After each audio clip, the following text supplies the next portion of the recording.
Эрини, рыцарь замка Римори, решительно противостояла надвигающейся тьме Империи, стремящейся поглотить ее мир. Ее глаза цвета бушующего моря отражали беспокойный дух ее народа. Воинов воды и хранителей древней веры в Игерию, владычицы многих вод. История Эринии – это не просто история битвы и отваги, это сага, сотканная из нитей веры, сопротивления и неустанного стремления к свободе. В те дни, когда земля Беловака, Атребата и Вираамандуй пали перед мечом Отклер, блеска спокойных вод, Эрини была не просто завоевательницей, она была маяком надежды. Ее победы были не просто ради земли и славы, а ради идеалов народа, который склонялся только перед милостью Игерии. Меч, подаренный Дайрой, Девой озера, был символом божественного права Эринии, мандата на защиту родины от коварного влияния Римурии. Вызов был брошен в день пиршества, празднования единства и верности завоеванных земель. Прибыл одинокий посланец короля Римурии, Ремуса, с требованием, замаскированным под приглашение. Просьба о воде и земле, символах покорности, была оскорблением суверенитета Римори. Эрини, обладая мудростью лидера и сердцем воина, сквозь дипломатическую личину разглядела угрозу, которую она представляла. Ее ответом стало выражение неповиновения, отказ подчиняться прихотям завоевателя. Предупреждения эмиссара о войне, чуме и голоде мало поколебали Эриния и ее рыцарей. Вместо этого они готовились к неизбежному конфликту, битве не только за свои земли, но и за душу своего народа. Лидерство Эринии привлекло рыцарей Аримори, объединив их под знаменем сопротивления. Ее послание Ремусу было ясным. Аримори будет твердо противостоять любой силе, осмелившейся бросить вызов их вере и свободе, опираясь на благословение Игерии. Последовавший за этим конфликт стал свидетельством мужества и силы Эринии и ее рыцарей. Битвы бушевали, драконы пали, а кровь несправедливых запятняла Отклер. Однако цена была высока. Земли, за защиту которых она боролась, были опустошены. Ее дом разрушен, а ее народу грозила смерть и порабощение. После этого Эрини вместе с Кассидором нашла убежище у принца Риморики, охраняя воды, еще не тронутые жадностью Римурии. Падение Римурии не принесло Эринии утешения. Восхождение Игерии на пост Гидра-Архонта было горько-сладкой победой. В глубине души Эринии жаждала совета, способа предотвратить предсказанную катастрофу. Однако в ответе Игерии не было никакой надежды, только отчаяние. Когда ее вера была разрушена, Эрини совершила последний акт неповиновения и надежды. Она бросила Отклер в озеро, пожелав, чтобы им овладел будущий чемпион. Кто-то в 7 раз более благородный, чтобы совершить подвиги бессмертной доблести. Эрини исчезла, оставив после себя наследие, вписанное в летопись Аримори и сердца его жителей. Ее история, песень Эринии, звучит как гимн стойкости, песень неукротимого духа, который не смогли сломить ни тираны, ни отчаяние. В глубинах озера ждет Отклер, маяк надежды на то, что благородное сердце еще не вышло на свет, чтобы продолжить борьбу за свободу и справедливость. Так заканчивается история Эринии, история о доблести, самопожертвовании и вечном стремлении к свободе. Теперь поговорим о персонажах и местах, упомянутых в этой песне, так как многие являются историческими личностями и местами. Бланкандер и Марсил. Персонажи песни о Роланде, одной из старейших и самых известных песен. Их включение вызывает темы доблести, предательства и конфликта между христианами, рыцарями и их противниками, зеркально отражая борьбу Эринии с внешними угрозами. Фьерабрас. Рыцарь-великан из песен о деяниях, символизирующие грозные испытания, которые должны преодолеть герои. Его присутствие на фоне повествования вносит элементы устрашающего противостояния, напоминая о легендарных битвах, с которыми сталкиваются Эрини и ее рыцари. Гильом Гелонский, историческая личность, ставшая легендой, воплощает в себе этикет христианского воина. О его подвигах против сарацинов ходят легенды. Назвать персонажа в его честь значит наделить его непоколебимой верой и воинским мастерством, качествами, которые Эрини демонстрирует в своей преданности Игерии и ее народу. Меч Набоны. связанные с Вильгельмом Гелонским, означают наследие и доблесть. Мечи в средневековой литературе часто наделены символизмом, олицетворяя собой честь, родословную и божественное право персонажа на обладание властью. Аналогично Отклер, меч Оливера, другого паладина Карла Великого, представляет собой вершину рыцарских добродетелей, которые Иринии воплощают в своих поступках и лидерстве.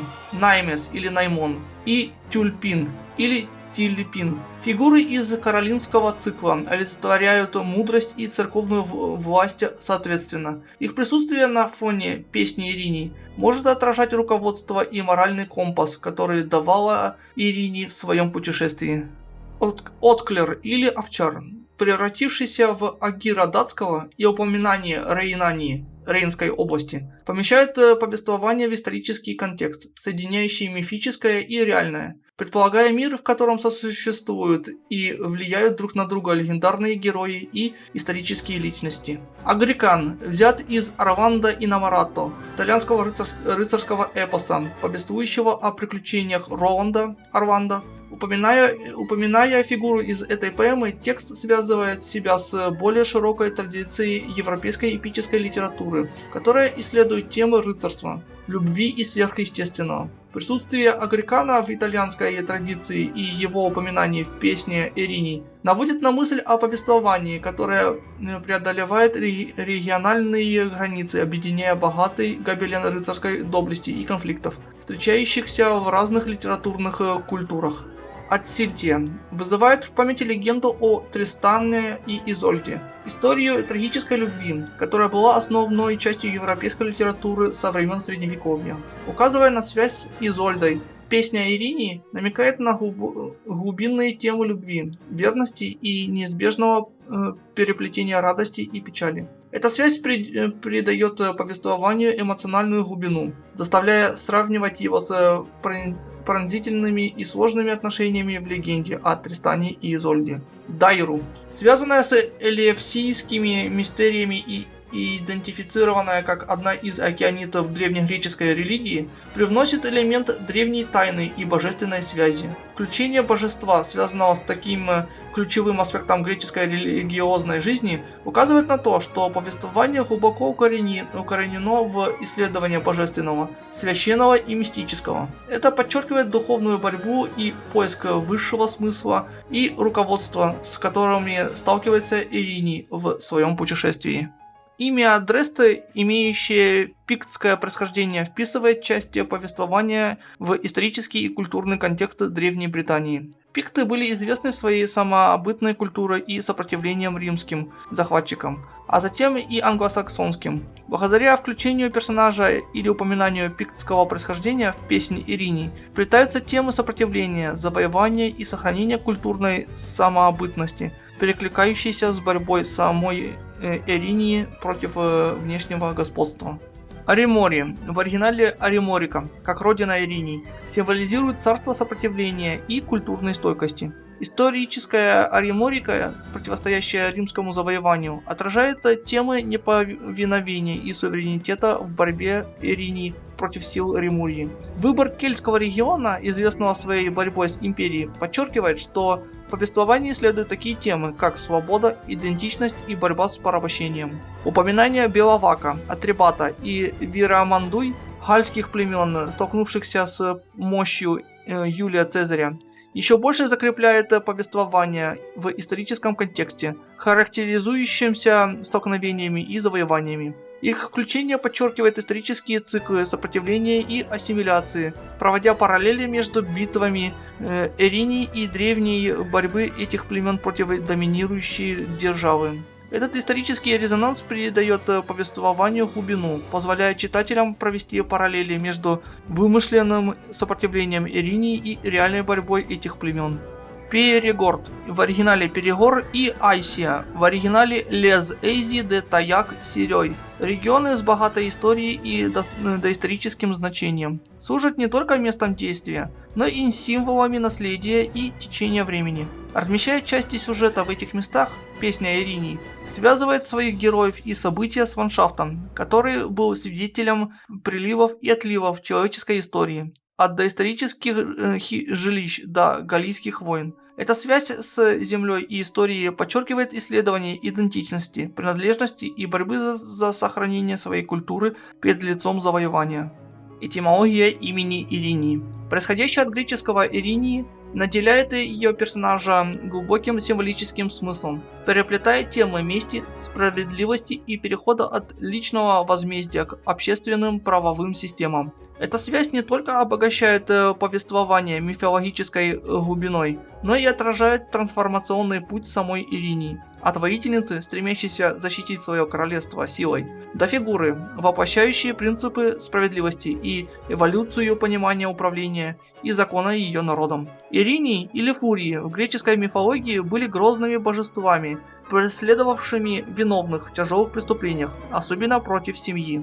Их неумолимые и неотвратимые характеры подчеркивают неразрывную связь между поступками людей и неизбежным божественным возмездием. Назвав главную героиню Иринии, песня Иринии предлагает персонажа, чья первоначальная роль могла заключаться в том, чтобы отомстить за зло, совершенное против ее народа и земли, подобно неустанному стремлению Иринии к справедливости. Однако развитие сюжета повторяет трансформацию, наблюдаемую в Эвменидах, заключительной пьесе Орестии. Подобно тому, как древнегреческие божественные нормы перешли от вендетты к системе суда и присяжных под эгидой Афины, символизируя движение к более цивилизованному и справедливому обществу. Путешествие Иринии отражает аналогичный сдвиг. От руководства своими людьми в сражениях и стремления исправить ошибку путем завоеваний и сопротивления, она переходит к напоминанию важности мудрости, дипломатии и создания системы, которая стремится не мстить, а выносить решения. Этот переход символизирует рост персонажа и более широкую общественную эволюцию в рамках повествования. Таким образом, история Иринии – это не только история воинской доблести и лидерства перед лицом вторжения, но и история моральной и этической эволюции. Дуга ее характера символизирует переход от